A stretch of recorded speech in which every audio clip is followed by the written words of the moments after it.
All right, we'll start with Namokar mantra. Namo Arihantanam, Namo Siddhanam, Namo Ayariyanam, Namo Uvadsayanam, Namo Loe Savvasahunam, Eso Panchanamukkaro, Savvapavapanasano, Mangalanam cha Savvesim, Padamam Havai Mangalam. Ajnanatimirandhanam, Jnanam Janashalakaya, Nityam Militam Yena, Tasmai Shri Guruve Namaha. All right. So पहले question answers करेंगे.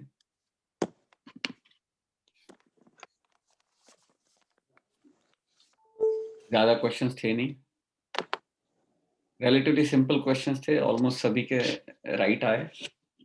But some of them had कोई questions के कुछ doubts थे और questions भी थे सामने. तो हम ब्रीफली कर लेंगे क्वेश्चंस पहले and then we will move आगे. तो पहला क्वेश्चन, अगर कोई गलत कर रहा हो तो उसको तुरंत सुधार देना चाहिए. सही है कि गलत है? गलत. गलत. गलत. 100%. जी. आपके अभी किसी ने एक ने क्वेश्चन रेज किया, how about if it's your kid, आपका बेटा हो, आप उनको अच्छे से जानते हो, तो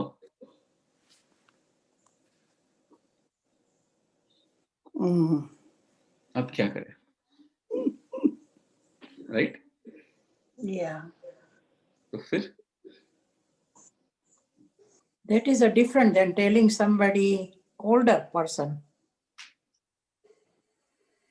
So बच्चों को किया तो चलेगा, बड़ों को नहीं करना चाहिए. Is that what you mean? Right. I think so. बच्चे हमें देखकर ही सीखते हैं. If हम ही गलत होंगे तो बच्चे भी गलत ही सीखेंगे ना. उसको गाइडेंस चाहिए बच्चों को. आप एरोप्लेन, आपने सभी ने फ्लाई तो किया है. राइट. पहले वो इंस्ट्रक्शंस देते हैं, राइट? राइट. क्या बोलते हैं? अगर मास्क नीचे आए तो क्या कहते हैं? स्पेशल इंस्ट्रक्शन क्या देते हैं? अगर वो मास्क नीचे आ जाए, ऑक्सीजन मास्क, तो व्हाट डू दे एडवाइस कि मास्क नीचे आ गया तो पहले क्या करना है? पहले आपको पहनना है, फिर दूसरों को पहनना है पहले. अपना बेटा होगा तो भी? यस. ऐसा क्यों कहते हैं? सही. ऐसा क्यों कहते हैं? Good for us. अगर अपने बेटे को पहले नहीं करेंगे हम, वो कह रहे हैं कि पहले खुद को करो, फिर से अपने किड को, बाद में अपने किड को या किसी को करना. वाई? खुद को बचा इसके लिए. If we are doing good, then the child will do good. That's why. Right. So बड़े हो या बूढ़े हो, अगर सबसे पहली चीज है वो चीज गलत है, हम ये मानते हैं क्या ट्रूली कि उसके लिए गलत है और मेरे लिए सही है, ऐसा मानते हैं? बच्चों ने अल्कोहल नहीं पीना है, ये नहीं खाना है, वो नहीं करना है, बट मुझे तो करना पड़ता है, मेरे लिए सही है, उसके लिए गलत है. ऐसा होता है क्या? वो तो नहीं चलेगा. नहीं चलेगा. कोई भी चीज अगर मुझे लगता है वो गलत है तो मैं वो चीज करूंगा ही नहीं. जिस समय मुझे रियलाइज होगा कि ये गलत है तो मैं पहले करना छोड़ूंगा. और दूसरी चीज, पहले तो मैं छोड़ूंगा और फिर बाद में अगर मुझे बोलना भी, एडवाइस देनी है, तो किसको एडवाइस दूंगा मैं? कौन बताएगा किसको? अगर if I want to correct somebody, who should I correct? पहले खुद को, बाद में खुद को. बाद में किसको? खुद को करेक्ट किया मैंने, तो अब किसको करेक्ट करने का? बच्चे है तो बोलना है, दूसरों को नहीं बोलना. आर किड्स, ओके, आपके बच्चे हैं तो बोलना है क्योंकि आपकी रिस्पॉन्सिबिलिटी उनके प्रति. और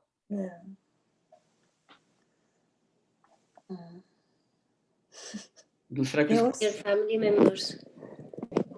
family members. Very tricky question. Family members. अगर फैमिली मेंबर्स को बोलोगे ना, तो अगर पहले वाला कुछ पॉइंट पड़ा हुआ था ना, वो सब बाहर निकल के आएगा, वो सब सुनाएंगे आपको कि भाई आप तो बोल रहे हो खुद ने क्या किया था।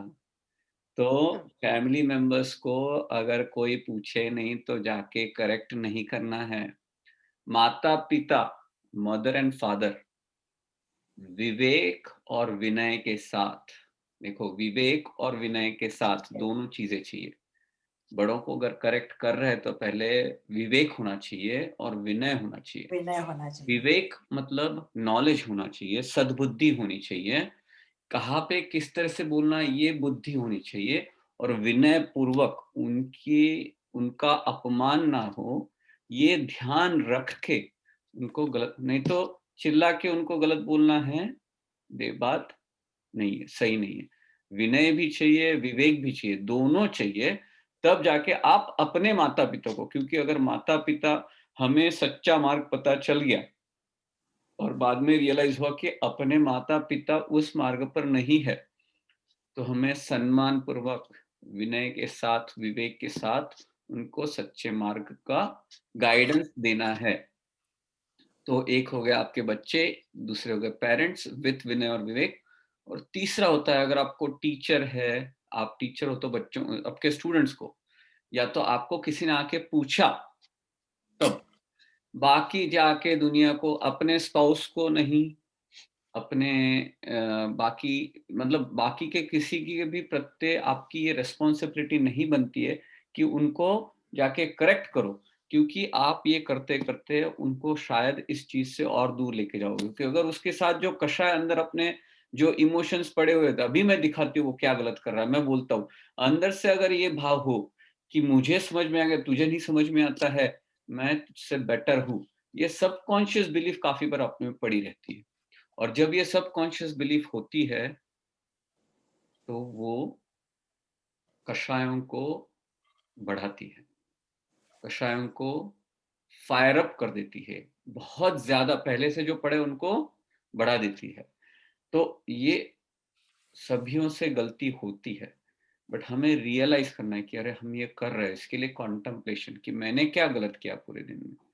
तो सबसे पहले तो अपने बच्चों के प्रति उनको सही मार्ग दिखाना अपना काम है, तो उनको गाइड करना है। अपने माता-पिता को विनय और विवेक के साथ, बट बाकी के जो भी फैमिली मेंबर्स हैं, इंक्लूडिंग योर स्पाउस, वो अगर आपको पूछ रहे हैं, अगर आपसे एडवाइस ले रहे हैं, या तो आपकी उस चीज़ पे चर्चा चल रही, तब सबसे पहले तो आप खुद को बदलो। अगर मैं कुछ कह रहा हूँ, कहते थे ना, मुँह में राम और बगल में छुरी, ऐसा नहीं चाहिए। अगर मैं कुछ बोल रहा हूँ विथ गलत इंटेंशन, सामने वाले को गलत दिखाने के इंटेंशन से, या तो मैं खुद नहीं करता बट सामने वाले को बोल रहा हूँ, तो ये नहीं चलेगा। ठीक है? तो गलत काम पहले तो मुझे सुधारना है, मुझे पहले पता होना चाहिए ये गलत है। सच्ची में जब मैं कब मानता हूँ ये गलत है, जब मैं खुद नहीं करता हूँ, या तो ढूँढ-ढूँढ के I am trying to improve first of all, and second of all किसको सुधारना है वो हमने देख लिया। इस पे कोई क्वेश्चंस किसी को? नो। सेकंड क्वेश्चन, मैं जो कुछ भी सीख रहा हूँ जैन धर्म के बारे में, वह पूरी दुनिया को सुधारने के लिए सीख रहा हूँ। सही है कि गलत है? गलत। गलत। अभी किसी को कोई डाउट नहीं ना? नहीं। हाँ। सो हमें दुनिया, इट्स अ रिपल इफेक्ट। हम अपने आप को सुधारेंगे तो अपने आप उसका रिपल इफेक्ट आपको आजू-बाजू में दिखाई देगा। बट हम कितना भी बोले और खुद गलत करते रहे तो उसका कोई उपयोग नहीं, उल्टा लोग दूर चले जाएँगे। धर्म से दूर चले जाएँगे, उन चीज़ों से दूर, उनका विश्वास उठ जाएगा। सकल कुशलवल्ली सूत्र में हम शांतिनाथ भगवान की जगह पार्श्वनाथ भगवान भी कह सकते हैं। सही है कि गलत है? गलत। गलत। गलत। गलत। इस पे हमने गलत। काफ़ी डिस्कशन कर लिया था। जरा छोड़ होतो ना क्या कहा? ये वखत सॉरी, सुनाई नहीं दिया, कुछ कह रहे थे क्या? अच्छा, ठीक। हम इस सूत्र में शांतिनाथ भगवान की वाणी को सूरज के किरणों की उपमा दी गई है। सही है कि गलत है? सही सही। सही। सही। कौन से पार्ट में कहा गया है? दुरिततिमिरभानु दुरिततिमिरभानु भानु। तो मेरे जो पाप भयंकर पाप का जो दुष्कर्म है, अंधकार है, उसको भगवान की वाणी से भगा देना है, नाश कर देना है। तो भगवान की वाणी मतलब सूरज के किरणों, भानु मतलब सूरज, सूरज की किरणों से। तो सूरज की किरणों मतलब क्या? भगवान ने जो कहा है, भगवान की वाणी, शुद्ध ज्ञान, एग्जैक्टली। मुझे सुनना है, आत्मसात करना है, कॉन्टेम्पलेट करना है, अनुप्रेक्षा करनी है और उससे नाश हो जाए। भगवान वितरागी है तो हमें कुछ दे नहीं सकते, तो उन्हें कल्पवृक्ष कहना गलत होगा। सही है कि गलत है? गलत। हमने काफी डिस्कस किया इस पे, बट ये हमारी मान्यता हमेशा रहती है, भगवान तो वितरागी है, वो तो हमें कुछ देने वाले नहीं है। ये बात भी सही है, भगवान तो वितरागी, हमें कुछ देने वाले नहीं है। तो फिर भगवान की पूजा, भक्ति, साधना, वितरागता की साधना करने से हमें सब कुछ कैसे मिलेगा? कौन बताएगा?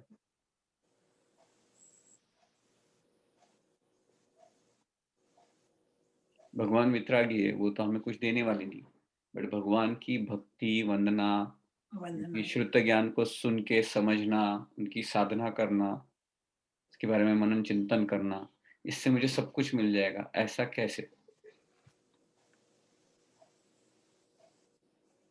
कौन बताएगा? काफी बार हमने ये चीज डिस्कस की अलग अलग एंगल से।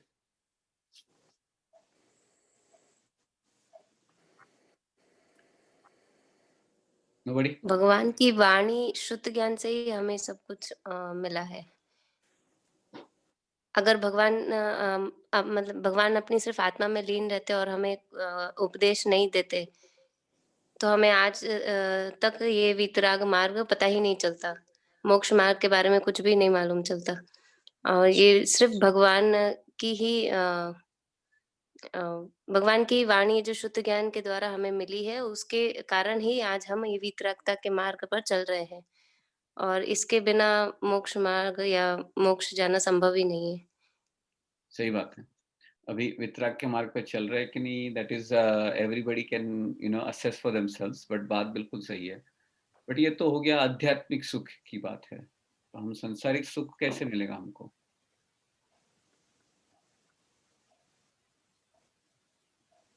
हम कहते हैं संसारिक सुख तो अगर हम जैसे पूजा, भक्ति, विनय भाव भगवान के प्रति रखे, तो वो तो अपने आप ही मिल जाएगा। उसको मांगने की जरूरत ही नहीं है। ये सभी हम विश्वास रखते हैं उसमें कि तकलीफ आने के बाद चले हम इस देवी के पास, इस देव के पास, राइट? ये करना है। तकलीफ आने पे हम सच्ची में ये सोचते हैं कि हम कहीं भटक जाते हैं। अच्छा पॉइंट बताया, बहुत अच्छा एक्सप्लेनेशन दिया। तकलीफ जब आती है, हर एक की लाइफ में थोड़े थोड़े टाइम के बाद तकलीफ तो आती है। इट्स अप्स एंड डाउन्स, संसार में तो यही चलता रहता है, सुख और दुख। तो जब तकलीफ के दिन आते हैं सच्ची में, when we are struggling, when our family members are struggling, तो हम सच्ची में ये सोचते हैं कि सिर्फ भगवान के पास जाना है, कि हम कहीं जैनेतर या जैन देवी देवता है उनके पास नहीं सोचते हैं तो वही सबसे बड़ी भूल है हमारी। और अगर ये पढ़ने के बाद में, स्वाध्याय करने के बाद में ये पता चलता है कि ये हमारे ही कर्मों का रिजल्ट है, जो हमें we have to pass this thing. हाँ, तो इसमें क्या होता है, बिल्कुल सही कहा आपने, बट इसमें क्या होता है कि सब कहते हैं कर्मों का रिजल्ट तो है, बट अभी तो प्रॉब्लम है ना, उसको सॉल्यूशन तो ढूंढना पड़ेगा, और भगवान तो कुछ देते नहीं है, तो हम चले इस देवी के पास, उस देवता के पास, ये मैजिशियन। वो देवी देवता भी कोई देने वाले नहीं है। तो ये बात बहुत समझने लायक है कि हम अपने लाइफ में, आप असेस करो, हर कोई, everybody assess in your own life, कि जब तकलीफ होती है तब हम क्या करते हैं। ये चीज क्यों इंपॉर्टेंट है कि we are so vulnerable at that point, हम दुख में होते हैं, वल्नरेबल होते हैं, तो हमारी श्रद्धा डगमगा जाती है, and then we become so helpless, desperate and helpless, that we go and हम कहीं पे भी कुछ भी करने को तैयार हो जाते हैं। इस मोमेंट पे आपकी श्रद्धा टेस्ट हो रही है।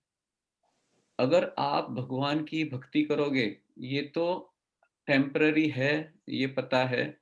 कितने भी खराब दिन हो, रात के बाद सवेरा है, ये हमें क्लियर हो। कर्म उदय खत्म होने के बाद अपने सही दिन भी आ जाएंगे, ये अगर क्लियर हो, ये भगवान ने हमें बताया है। और भगवान की भक्ति करते करते, ये वाणी पढ़ते पढ़ते अपने आप जो है सव्व पावपनाशनो, सब पापों का अपने आप नाश हो जाता है। पापों का नाश हो गया मतलब क्या हो गया? कर्मों का नाश हो गया मतलब क्या हो गया? आपके दुखों का नाश हो गया। ये भूलना नहीं है। वो कल्प वृक्ष से भी कहीं बढ़ के है, और हमें वो मांगना भी नहीं है कुछ। मांगेंगे तो नुकसान होगा। देखो, ये चीज हमने काफी बार रिपीट की है, काफी अलग अलग एंगल में रिपीट की है, बट इसके पीछे बहुत बहुत ज्यादा मीनिंग छुपा हुआ है। हमें देव देवियों को वंदन करना चाहिए ताकि वो हमारी संसारी दुखों को दूर कर सके। ये तो हमने अभी देख लिया, राइट? गलत तो ये right. गलत, करेक्ट। भगवान से संसार की संपत्ति मांगोगे तो बहुत बड़ा नुकसान होगा। कैसे?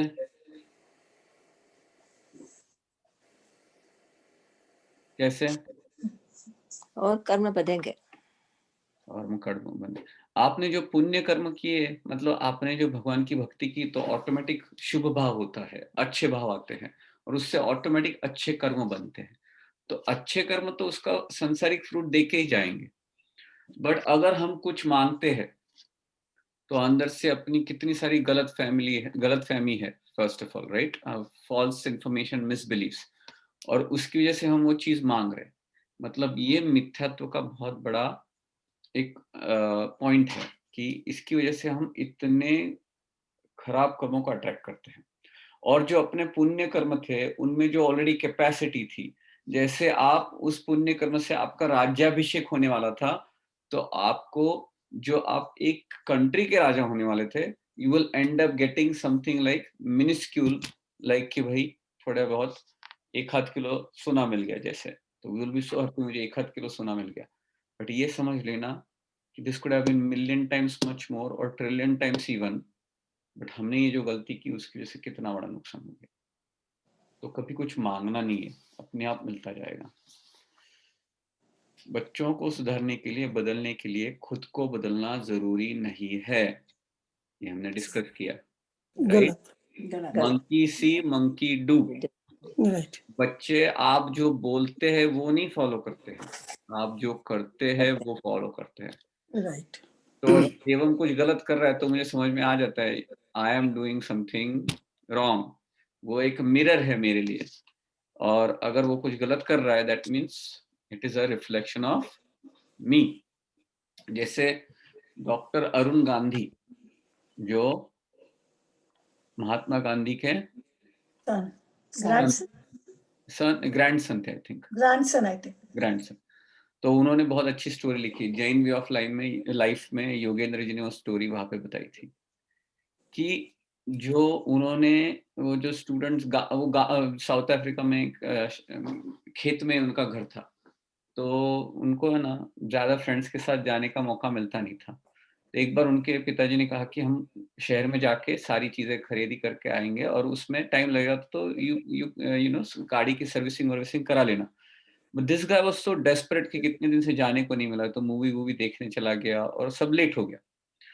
तो उसके पापा उधर वेट कर रहे थे, तो ही गोज टू हिम कि भाई सॉरी मुझे लेट हो गया। तो उन्होंने पूछा क्यों लेट हुआ भाई? तो उन्होंने कहा नहीं, वो गाड़ी सर्विसिंग के लिए दी थी ना, वहां पे मुझे लेट हो गया।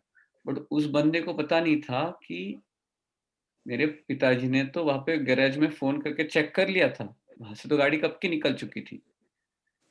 तब उन्होंने उसको पकड़ लिया कि ये तो झूठ बोल रहा है। तो वो देखिए किस तरह की अपब्रिंगिंग है। 18 माइल्स का रोड था from town to their house, 18 miles का रोड।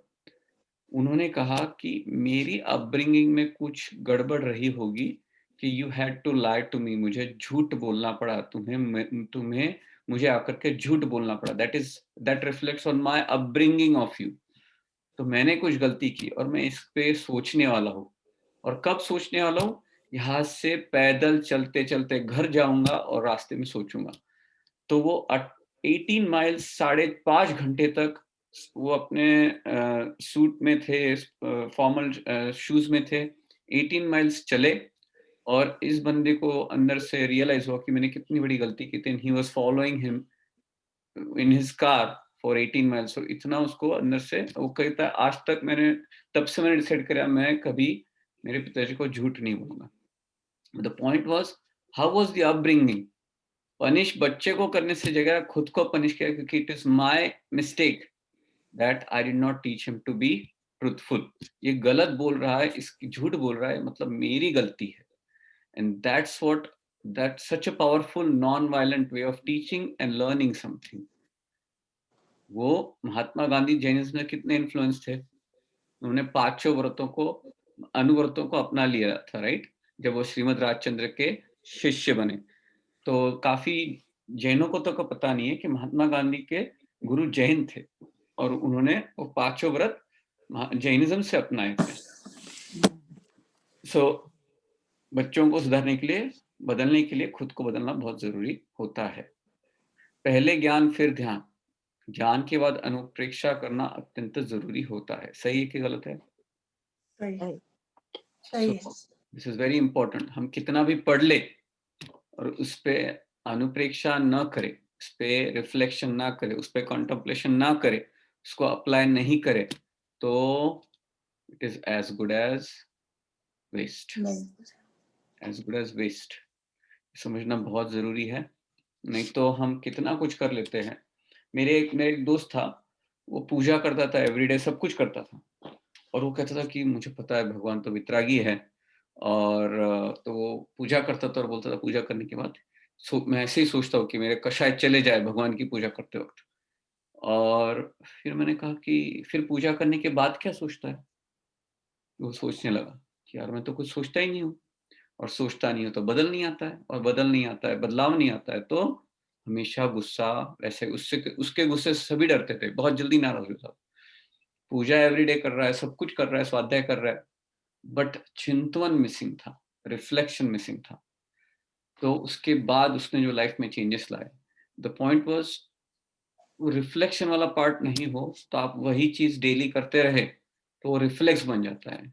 हमें सोचना है उस पर। पहले ज्ञान फिर ध्यान, सीधा ध्यान करोगे तो उसका आपको एक टेम्पररी रिलीफ मिलेगा, but that's not going to solve your true problem. So ज्ञान चाहिए, उससे विवेक आएगा, बट उसके बाद ध्यान चाहिए, अनुप्रेक्षा करनी चाहिए, तब जाके उसका फायदा होगा। अपने सारे पापों का प्रायश्चित, सारे पापों का नाश वितरागी भगवान की वाणी सुन के, अनुप्रेक्षा करके, और फिर बहुमान भाव, आदर भाव और सम्मान भाव से भक्ति करके हो जाता है। बात सही है कि गलत है? सही सही है। सव पाव पणासनो, ये याद रहे। अभी हम कहेंगे कि भगवान की भक्ति करके मेरे सारे पाप नाश हो जाते हैं, तो मुझे बाकी की चीजें करना क्या जरूरी है, क्यों जरूरी है? इसका कोई आंसर देगा? और कैसे नाश होगा भगवान की भक्ति करके, कैसे नाश होगा पापों का? हमने काफी बार डिस्कस भी किया, अभी भी थोड़ा अलूड किया था उसको, but who can tell me कि भगवान की भक्ति करके पापों का नाश हो जाता है, तो मुझे कुछ करने की क्या जरूरत है?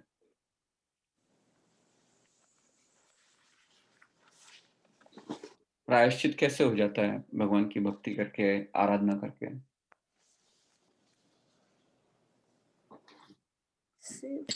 वो समय में हम कुछ खराब और बुरा कुछ सोचते नहीं और भगवान की भक्ति करते रहते हैं, तब कोई बुरा काम नहीं करते हैं और अपना समय अच्छे काम करने में ही बिताते हैं, भगवान की भक्ति में बिताते हैं। तो किसी और के लिए बुरा कुछ नहीं सोचेंगे और करेंगे, तो इतने कर्म नहीं हमारे बनेंगे। तो उस समय आपको नए कर्म बंधन नहीं होंगे, बट पहले कैसे नाश होंगे? पहले वाले आपको बोलते हैं ना, कोई गलती हो गई और आपने कभी प्रायश्चित मांगा, तो आचार्य महाराज कहते हैं कि भाई आप 5 नमोकार मंत्र की माला गुन लो, प्रायश्चित देते। तो आप तो माला गिन रहे हो, उसमें नमो हरियंतराम नमो सिद्धानम कर रहे हो, तो नमो हरियंतराम नमो सिद्धानम करने से आपके पापों का नाश कैसे हो गया? प्रायश्चित का मतलब वही ना, पापों का नाश करना है। तो भगवान की भक्ति करके, उनको याद करके, अनुप्रेक्षा करके आपके पापों का नाश कैसे होगा? इसमें प्रोसेस के भगवान आपको गुरु महाराज ने बताया ये प्रायश्चित करना है, आपने वो किया, बट इससे आपके पापों का नाश कैसे हो गया, वो प्रायश्चित कैसे हुआ?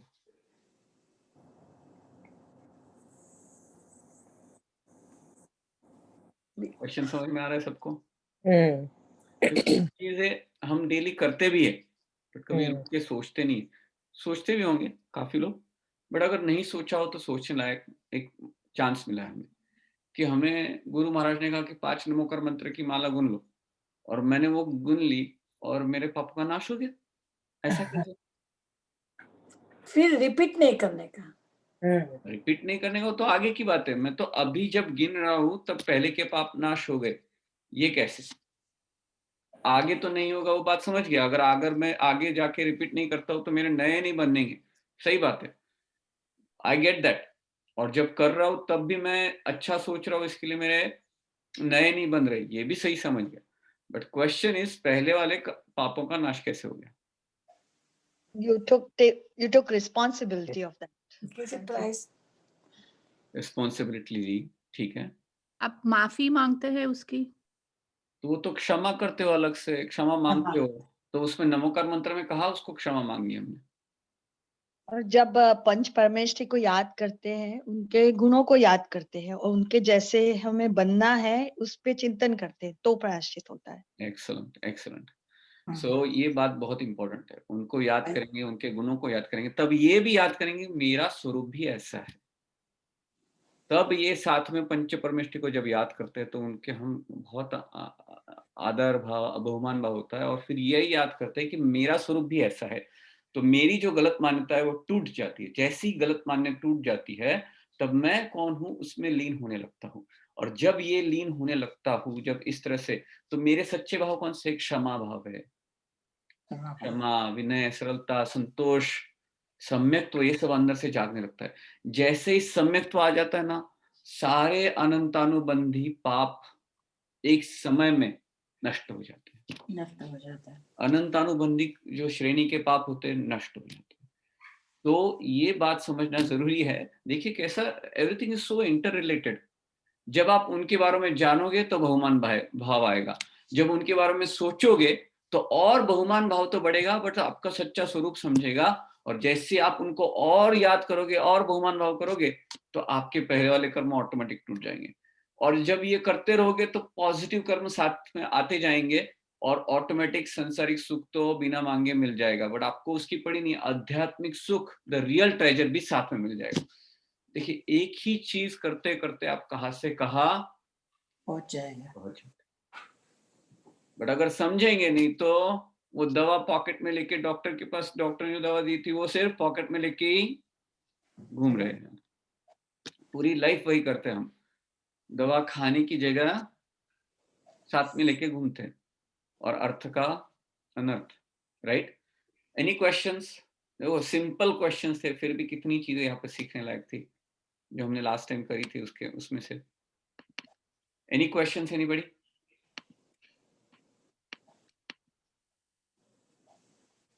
ठीक है। सो हमने लास्ट टाइम सकल कुशलवल्ली किया।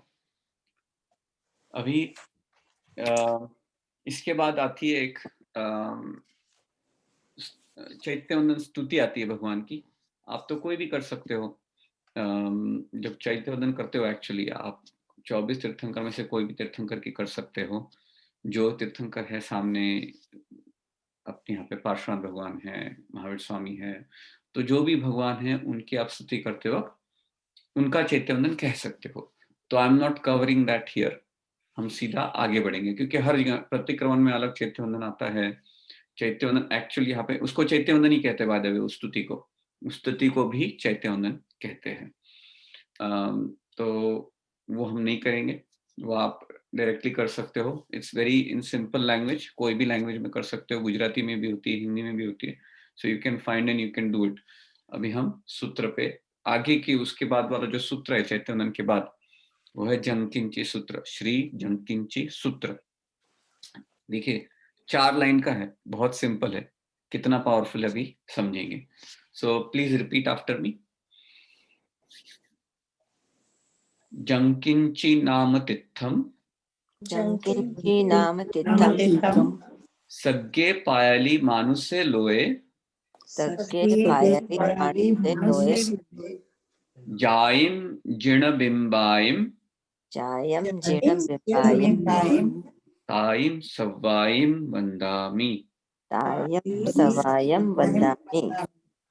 सव्वाइम ताइम, ठीक है, तायम यम सवा इम वंदामि।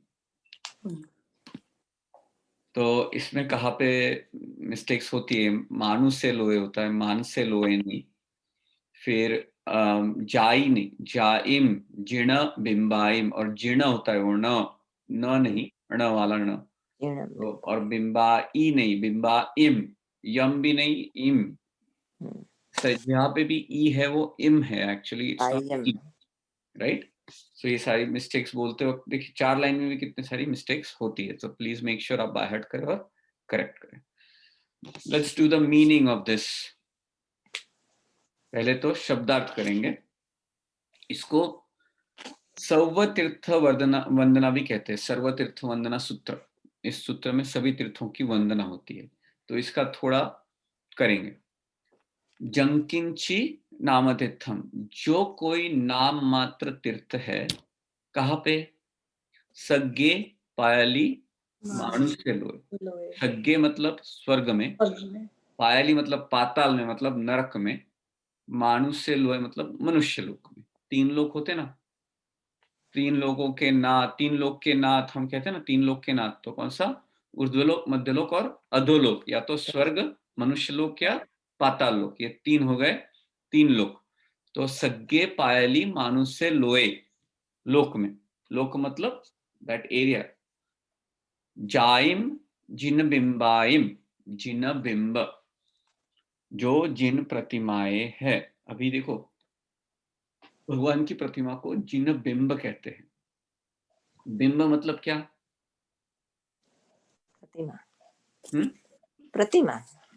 बिंब का लिटरल मीनिंग क्या होता है? प्रतिमा नहीं होता है। लिटरल मीनिंग क्या होता है? हम प्रतिमा कह रहे हैं यहाँ पे, बट बिंब का, हाँ, छाया, परछाया, रिफ्लेक्शन। रिफ्लेक्शन। मिरर में रिफ्लेक्शन आती है ना, रिफ्लेक्शन। जिन बिंब, भगवान का रिफ्लेक्शन। तो हम प्रतिमा जी जैसे बनाते हैं ना, वो भगवान का रिफ्लेक्शन है, इतना याद रहे। उसको हम पूरा भगवान के बिंब जैसा नहीं, कुछ अलग ही बना देते हैं काफी बार, तो ऐसा नहीं करना है। जाइम जिन बिंब, जैसे भगवान है उनका एग्जैक्ट रिफ्लेक्शन। ताइम सवाइम वंदामि, ताइम उन, सवाइम सबको, मैं वंदन करता हूँ। कितना सिंपल है। जो कोई जंकिंची नाम तित्थम सग्गे पाली मानुष लोए जाइम जिन बिंबाइम ताइम सवाइम वंदामि। तो पहले तो सब तीर्थों को, जो स्वर्ग में, पाताल में और मनुष्य लोक में है, और फिर सारी प्रतिमाओं को जो जहाँ पे है, इन तीनों में सबको वंदन करता हूँ। पहले किसको किया वंदन? पहले किया तीर्थों को। तीर्थ। तीर्थ सारे वो तीर्थ। तीर्थ तीर्थ कितने टाइप के होते हैं, कौन बताएगा?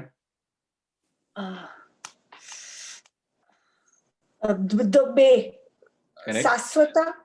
શાશ્વતા અને સાધુ સાધ્વી શું કહેવાય નહીં સાધુ સાધ્વી You're on right track. Yeah. स्थावर स्थावर जंगम। जंगम बराबर। स्थावर और जंगम। स्थावर मतलब जो स्थिर है वो, जंगम मतलब जो चलते हैं, साधु साधु चलता फिरता है वो। तो स्थावर तीर्थ मतलब जहाँ पे जिन बिंब है, बिंब है जो प्राचीन है, प्राचीन है, generally speaking more than 100 years से ज्यादा जहाँ पे प्रतिमा जी है, उसको तीर्थ कहा जाता है। बट तीर्थ और जगह पे भी होता है, जहाँ पे भगवान का निर्वाण हुआ हो, या तो भगवान के 5 में से कोई भी कल्याणक हो। 5 में से कोई भी। 5 कौन से कल्याणक होते हैं? च्यवन कल्याण, जन्म कल्याण, दीक्षा कल्याण, केवल कल्याण, निर्वाण, मोक्ष कल्याण, मोक्ष कल्याण। सिंपल 5 स्टेप्स है। जब च्यवन माता की कुक्षी में आए आते तब पहला, दूसरा जन्म के दिन, तीसरा दीक्षा ली तब, चौथा कल्याणक कल के जब बढ़ना ज्ञान होता है तब, और पांचवा जब निर्वाण ये शरीर निर्वाण, हमेशा मोक्ष के लिए कल्याण। सिद्धशिला में चले जाते हैं, वो फिफ्थ। बहुत पावरफुल होते हैं, बहुत पावरफुल होते हैं ये पांचों कल्याणक। तो जहाँ पे भी कल्याणक हुए हैं वो, जहाँ पे भी प्राचीन मंदिर है 100 साल से ज्यादा जहाँ पे वो, या तो वहां से भी भगवान गुजरे हैं, विचर वहां जहाँ से विहार किया है उन्होंने, वो सारी जगह वो तीर्थ बन जाती है।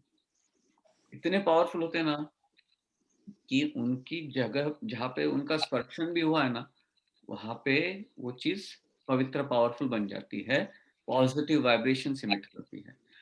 तीर्थ ये बहुत एक स्ट्रॉन्ग आलंबन होता है एक अच्छे भावों को लाने के लिए।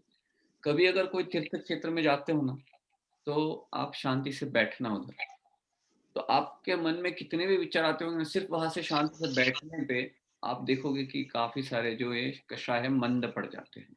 बहुत पावरफुल अवलंबन होता है। क्यों ऐसा क्यों होता है? वो जगह ही ये इतनी पवित्र होती है, सीधे पवित्र होती है, भगवान की प्रतिमा होती है, प्रतिमा और होती है। वहां पे कितने लोगों ने इतने टाइम से आके इतने पावरफुल शुद्ध मंत्रों का उच्चारण किया होता है, तो सारी जगह पे सारे पॉजिटिव वाइब्रेशंस आते हैं। शब्द पुद्गल, शब्द वर्गना, ये सारे पॉजिटिव वाइब्रेशंस वहां पे रहते हैं, तो वो उसको प्योर बना देते हैं और उसका आप पे इस तरह से असर होता है। जहाँ पे जो कोई कसिनो में जाता है तो किस तरह से इफेक्ट होता है? सत्संग क्यों रखनी चाहिए? क्योंकि ये इम्पैक्ट होता है सराउंडिंग सिचुएशन का अपने पे। जब तक हम छद्मस्त है तब तक सराउंडिंग सिचुएशन हम पे इम्पैक्ट करती है।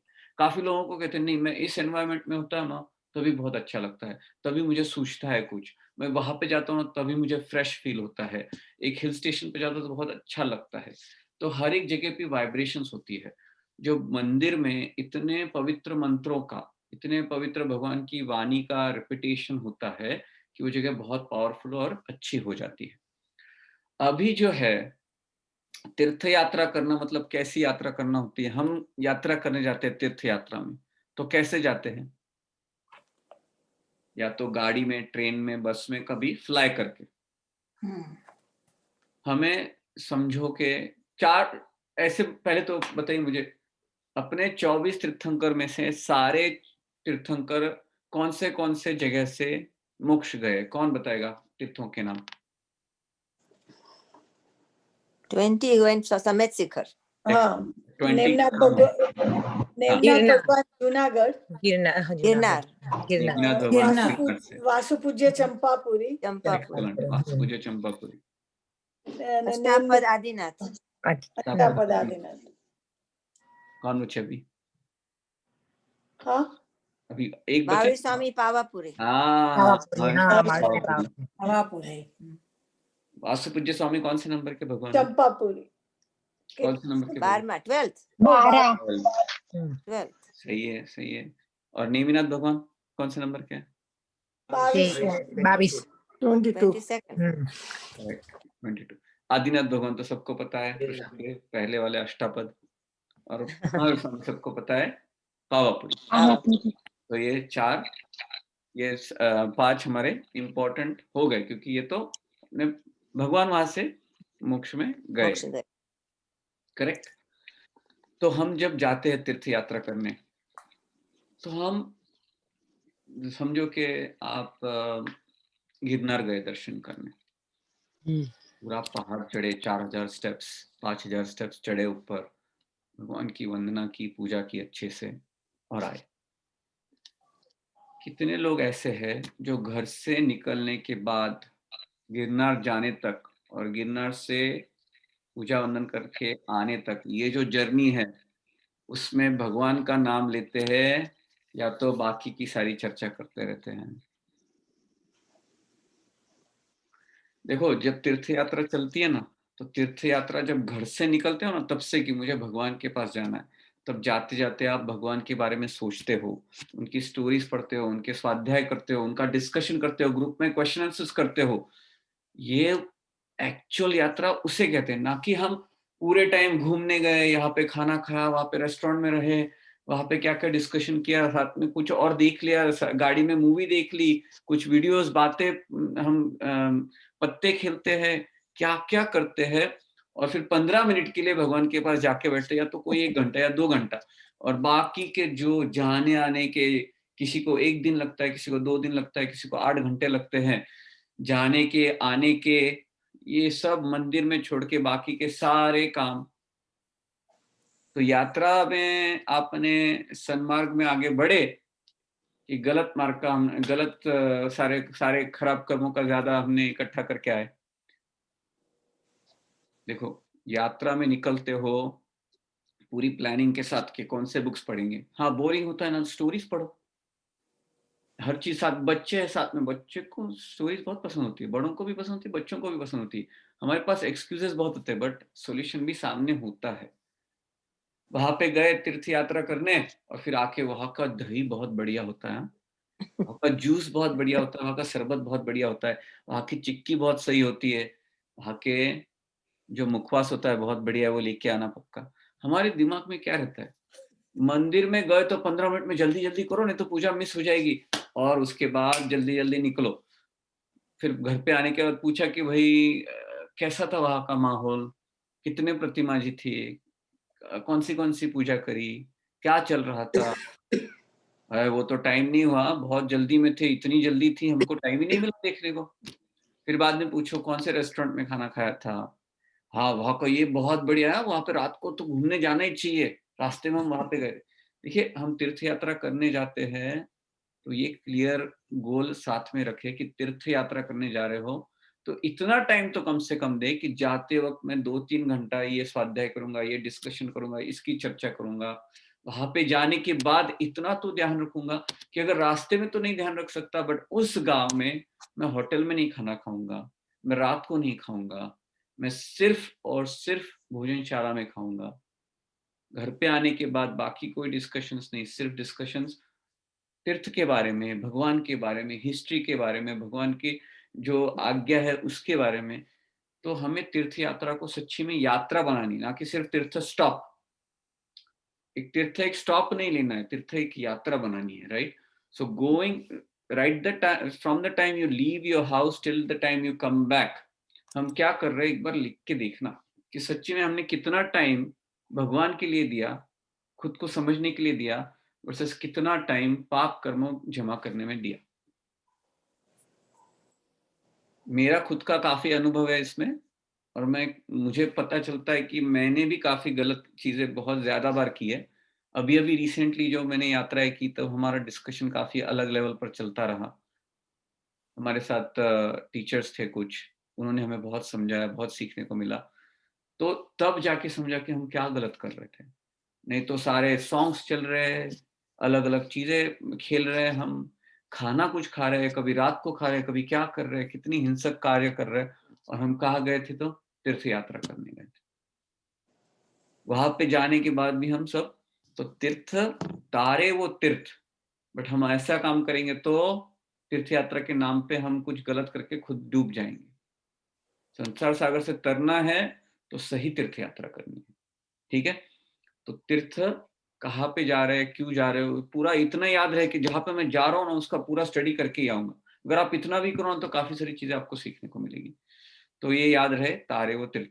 तो तीर्थ हमने देखे 3 टाइप्स के, पहले तो मेन 2 टाइप है, स्थावर और जंगम। स्थावर में देखा हमने जहाँ पे कल्याणक हुए हैं, जहाँ पे भगवान की प्रतिमा है, और जहाँ पे भगवान ने विहार किया, और जहाँ पे 100 साल से ज्यादा है वो थे। अभी देखो, स्वर्ग में, मनुष्य लोक में तो है ही है, पाताल नरक में भी भगवान की लाखों से ज्यादा प्रतिमाएं हैं। कितने सारे तीर्थ क्षेत्र है जो जहाँ पे रेगुलर पूजा वंदन सब कुछ होता है, पवित्र भाव होते हैं। और आगे देखिए, तीर्थ तो बोला ही बोला, बाद में प्रतिमा को भी अलग से स्पेशली मेंशन किया। बट अभी पहले तीर्थ का डिस्कशन। तो ये याद रहे कि भगवान के मंदिर तो सब जगह पे है, शाश्वत भी है। जो आप शाश्वत कहते हैं, शाश्वत मतलब हमेशा से है और हमेशा रहेंगे। मेरू पर्वत पर हमेशा से वो जो मंदिर है वो हमेशा से रहते हैं मेरू पर्वत पर। They are always there since eternity till eternity, right? तो वो तो हमेशा रहते हैं। मनुष्य लोक में भी ये हम अढ़ी द्वीप में रहते हैं ना, 2.5 द्वीप में हम रहते हैं, उसके बाहर भी 12वें द्वीप तक मंदिर होते हैं। नरक में भवनपति देव होते हैं, उनके जहाँ पे वो जहाँ पे रहते हैं वहां पे भी भगवान के मंदिर होते हैं। तो हर जगह पे भगवान के बहुत मंदिर, आप सूरज देख रहे हो, सूरज में भी भगवान के मंदिर होते हैं हर ग्रह पे। तो भगवान के मंदिर हर जगह पे है, प्रतिमाएं बहुत सारी है, और यहाँ पे तो हम बनाते ही रहते हैं हर हमेशा। तो हमें ये याद रखना है कि हम जहाँ पे भी जाएंगे उसकी कितनी पावर होती है, उसको रिस्पेक्ट करना है, और जो भी तीर्थ यात्रा कर रहे हैं किस तरह से कर रहे हैं वो याद रखना है। और उनको वंदन करने से, वहां पे जाने से कितने शुद्ध भाव आते हैं, शुभ भाव आते हैं, और वो शुभ भाव शुद्ध भाव में लेके जाते हैं। अब ये हो गया तीर्थ क्षेत्र। दूसरे टाइप के होते हैं वो जंगम तीर्थ। जंगम तीर्थ मतलब क्या? साधु साधु जी, साधु साधु जी, साधु जो पंच महाव्रत के पंचमावत है, वो हमने 36 गुणों गुरु मध्य में पढ़ा था, कैसे कैसे गुण होते हैं उनके। ये जो होते हैं, ये भगवान ने जो वाणी दी है वो हम तक पहुंचाने का काम करते हैं। जगह जगह पे घूमते हैं, कहीं एक जगह पर स्थिर नहीं रहते हैं, जगह जगह पे घूमते हैं, और भगवान की जो देशना है वो हम तक पहुंचाते हैं। कितने नसीबवान हैं हम कि हमें गुरु मिले। उनकी वाणी सुन के कितने लोग खराब मार्ग से सन्मार्ग पर चले आते हैं, सन्मार्ग से सतमार्ग पर आगे बढ़ते हैं, कि सम्यक दृष्टि बनते हैं, दीक्षा तक लेते हैं, और आगे शुभ भाव से शुद्ध भाव में चले जाकर मोक्ष भी चले जाते हैं। कितना उपकार है कि ऐसे हमें एक एक आचार्य महाराज साहब मिले जो हमें ये सब ज्ञान हम तक पहुंचाते हैं। कितने लोग देखिए ऐसे ऐसे पावरफुल साहब महाराज साहब होके गए कि उन्होंने एक राजा से भी बढ़कर, महाराजा कौन होते हैं तो अपने साधु, पंचानुव्रतधारी, 5 अनुव्रतधारी, राजा से भी बढ़कर, ये जो है इनकी एक आवाज से, पूरे उनकी एक वाणी से, उनकी एक व्याख्यान से पूरा देश वेजिटेरियन बन जाता है, पूरा गांव वेजिटेरियन बन जाता है। कहीं पे जानवरों को बचाने की कोशिश की जाती है, कहीं पे किसी जो तकलीफ में उनको हेल्प की जाती है, जो पानी की सुविधा कर देते हैं, कुछ ना कुछ। सिर्फ उन्होंने एक आवाज की, और कितने जो गलत मार्ग में पैसा खर्च करने वाले थे सही मार्ग पे जाते हैं। कितना पावर रहती, कितनी पावर रहती। अरे इतनी पावर क्या आपको पता है, वो तो बताएंगे नहीं, बट वो इतनी आराधना करते हैं वितरागता की, इतना आत्मा में लीन रहते हैं, तो उनको ऑटोमेटिक ये बहुत सारी आत्मिक की शक्तियां बाहर आती है। इतनी शक्तियां बाहर आती है कि ऐसे ऐसे होते साधु जिनको ऐसी रिद्धियां प्राप्त हो जाती है कि आप उनका जो है ना, सिर्फ थोड़ा भी स्वेट भी आपको टच हो जाए ना, तो आपके डेंजर में से डेंजरस जो बीमारी होती है ना, 1 सेकंड में दूर चली जाए। इतना पावर रहता है उनके पास, इतनी पावर रहती है उनके पास, उनको कुछ पड़ी नहीं होती है, ये तो ऑटोमेटिक उत्पन्न हो जाती है, क्योंकि वो आत्मा में इतने लीन रहते हैं। तो उनके वंदन करने के लिए, उनको उनके पैर छूने के लिए, वो जहां से जाते, पहले तो जमाने में जहां से भगवान गए, जहां से वो विचरण, तो वो वहां की मिट्टी ले लेते कि भगवान यहाँ से गए, वो मिट्टी मेरे पास रख लूं, इतनी पावर रहती है। तो हमें पॉजिटिव वाइब्रेशंस उनके इतने रखते हैं, उसकी वजह से हम पे इम्पैक्ट होता है। तो हमें ये याद रखना है, यात्रा किसकी करने जानी है, क्यों करने जानी है, कैसे करने जानी है, ये याद हमेशा रखना है, और उस तरह से फॉलो करना है। गलत चीजें करते ही नहीं होंगे, और करते होंगे तो छोड़ देंगे, और सही सही यात्रा करने की कोशिश अब हम करेंगे। फिर आता है जिन बिंब। देखो प्रतिमाएं करोड़ों में है, करोड़ों में, और कितनी पावर रहती है उसकी, उसकी स्टोरीज आती है, अलग अलग स्टोरीज। एक पिताजी थे, बहुत धार्मिक थे, पर उनका बेटा बिल्कुल धर्म नहीं करता था, कोई इंटरेस्ट नहीं था। तो वो चिंतित हो गए एकदम, क्या करें। तो उन्होंने एक बार महाराज साहब से पूछा कि भाई मेरा बेटा है, बिल्कुल कुछ उसको इंटरेस्ट नहीं है जैन धर्म में, कुछ करता नहीं। तो उन्होंने क्या सजेशन दिया, उन्होंने कहा कि आपका जो गेट है ना, मेन एंट्रेंस घर में, वो थोड़ा सा शॉर्ट है, तो आपको झुक के जाना पड़ता है। तो ऐसा करो, उस गेट के ऊपर भगवान का फोटो लगा दो, भगवान का फोटो या तो छोटी प्रतिमा लगा दो। तो आपका बेटा जाने अनजाने एवरी डे ही विल बाउ डाउन, वंदन करके जाएगा, क्योंकि एंटर तो करना है, बाहर भी निकलना है, ये तो चलता ही रहेगा। तो कुछ नहीं तो इतना तो करा दो, क्योंकि वो मंदिर नहीं आ रहा है, कुछ सुनने नहीं आ रहा है, कुछ कर नहीं रहा है, खाने पीने में ध्यान नहीं रखना है, इतना तो करो। अब ये बंदा कोई लाइफ में सुधरा नहीं है, तो चलता रहा, उसने नोटिस भी नहीं किया, खराब कृत्य किए, तिर्यंश में गया और मछली बना, महासागर में मछली बना। उस महासागर में दुनिया के ऑलमोस्ट सभी प्रकार के शेप की मछलियां रहती है, सभी प्रकार की, सभी प्रकार की शेप की मछलियां। ये भी मछली बन के पैदा हुआ, और उसने अपना डेली रूटीन चलता है। मछली का क्या रूटीन होता है? पानी में जाना है, खाना है, बस यही तो रूटीन होता है उनका। तो एक बार वो मछली इस तरह की मछली के सामने आई जिसका शेप भगवान की फोटो की तरह था। अब उसको याद आया कि उसको रियलाइज हुआ कि मैंने इसको कहीं देखा है, मैंने इस तरह के शेप को कहीं देखा है, और वो थॉट प्रोसेस चालू हो गया। मॉडरेशन अंदर से उसको एकदम कॉन्स्टेंटली कुछ तो खाया जा रहा था कि कुछ तो मैंने कहीं पे देखा है, मुझे याद नहीं आ रहा है। सोचते सोचते सोचते सोचते क्या हुआ?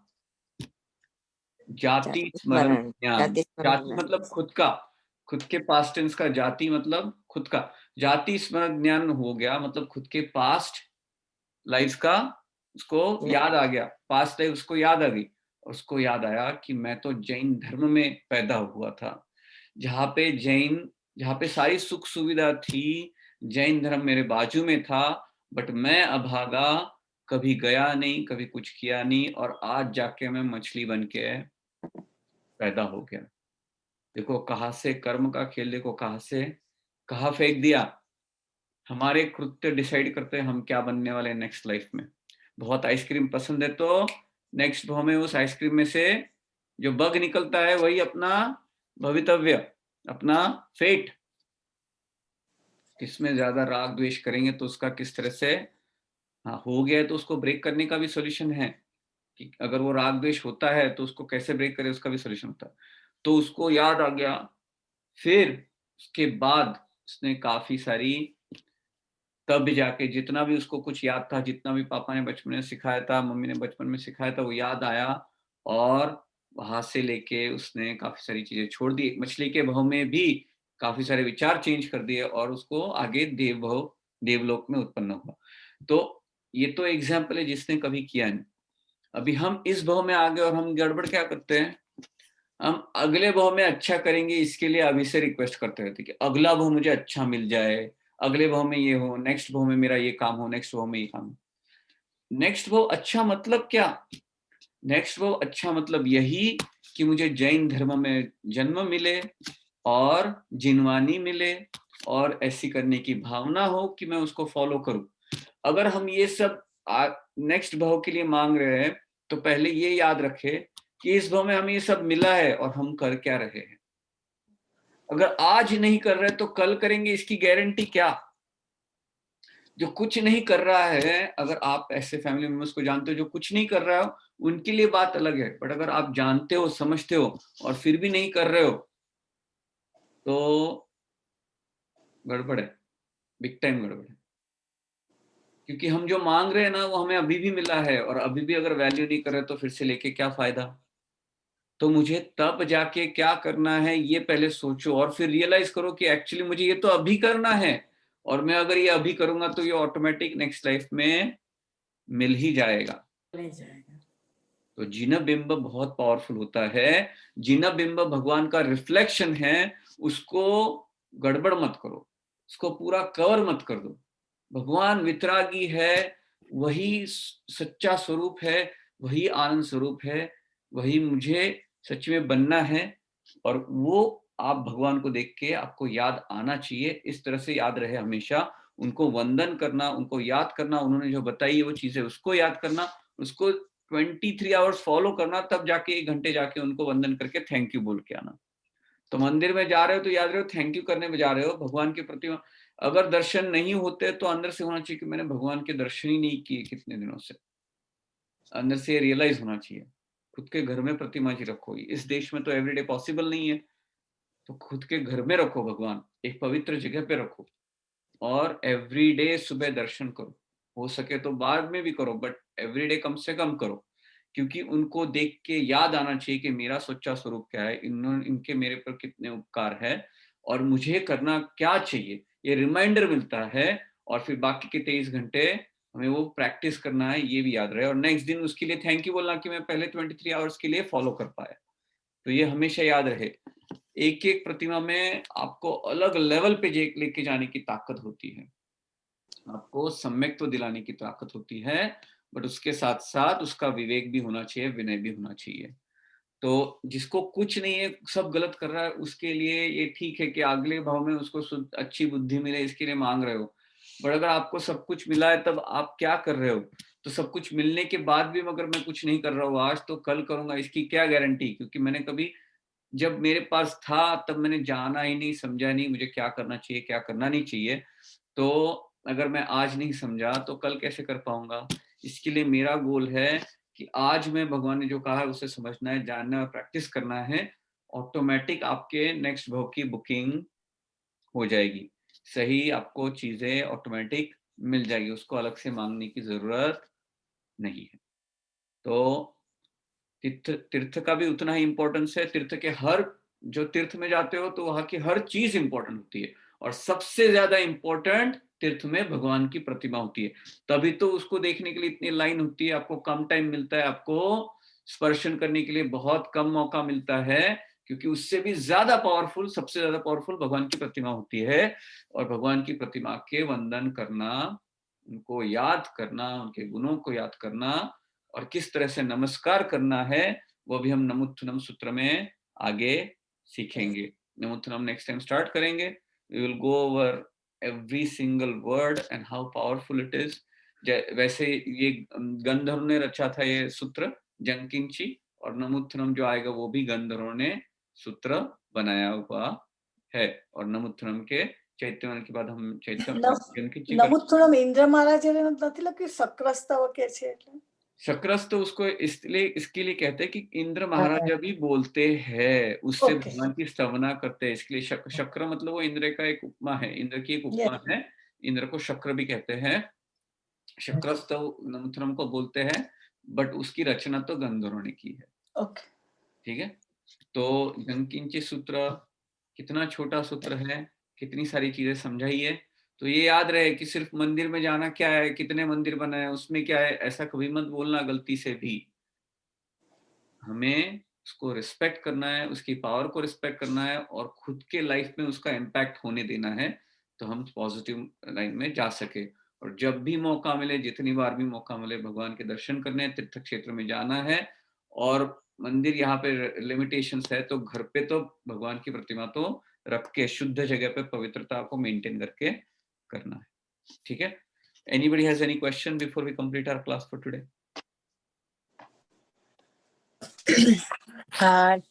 ભાઈ થેન્ક યુ. હા, તમે જે પેલો વિડીયો મોકલ્યો હતો ને, મને ગયા વખતે મેં તમને કહ્યું હતું એગ્સ માટે.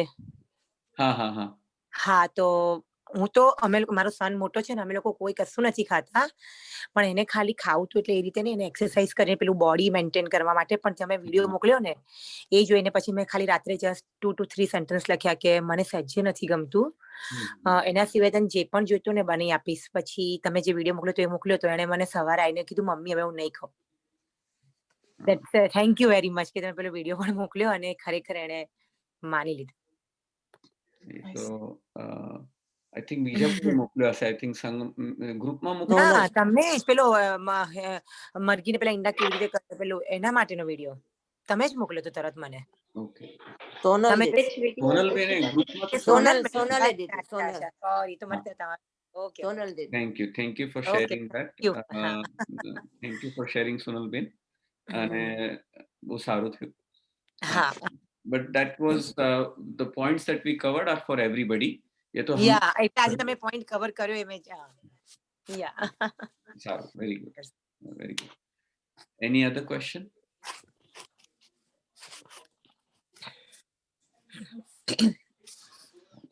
चलो, टाइम हो गया अपना और we'll complete the class for today and next time onwards we'll do Namuthunam. So Namokar मंत्र कर लेते हैं.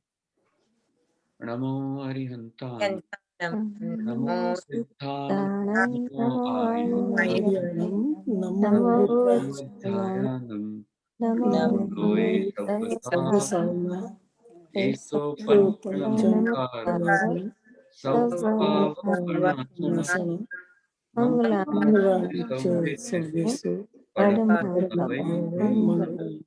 जिनाज्ञा विरुद्ध कुछ भी कहा हो जाने अनजाने में तो मन वचन काय से